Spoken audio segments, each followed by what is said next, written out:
bismillahi raxmaani raxiim. maalin wanaagsan, kulanti wanaagsan meel kastoo aad daafaha dunida ka joogtaan saaxiibayaal.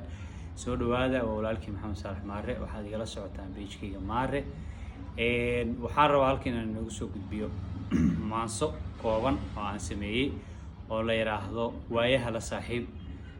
walow muddo ka hor ay maansadan curatay, laakiin qayb ka mid ah dhiirigelinta oo nafsiyan qofka iyo waxa looga baahan yahay ayay ujeedkeedu yahay.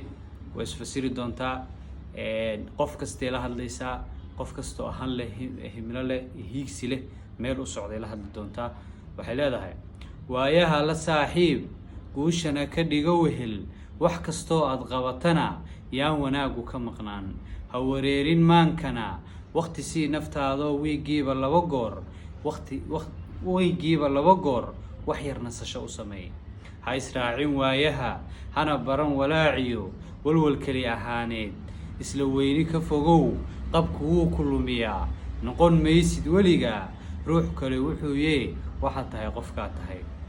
weligaa ha xaasidin guulaha walaalkaa, wejigaaga aadmigu furfurnaan wanaag liyo farxad waarta mooyee xumaan yaanu ka warramin.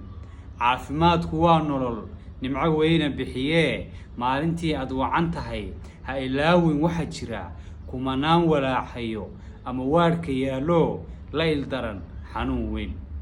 hibashadu sad weeye waxanaynta baro oo hagrashada ka waantow. ha ilaawin weligaa qof walba adduunyada waxa uu la nool yahay guul iyo lib waafiya wax kastuu ku heli karo. waqti iyo dadaal buu wadadeeda ku baxshaa, adna halista waayaha ha ka waaban ee soco. ha dhegaysan wararkay dadku kaa warinayaan, sababtuna waxay tahay ninka waalan ma ogola inaad weedha xanafliyo ku tilmaamto waaliye waxa uu u haystaa inaan cidi ka weyneyn. waddankaaga adigoo tari kara wanaag badan ha gaadhsiin waxyeeliyo wax kastoo dhibdhigi kara. waddankaaga adigoo tari kara wanaag badan ha gaadhsiin waxyeeliyo wax kastoo dibdhigi kara. ummadaada weyney, sumcadaada wiiday, waayeelka maamuus, maqal waalidiinta, eebbe weynidiisiyo wadku daahi maaye mar kastaba xasuusnow.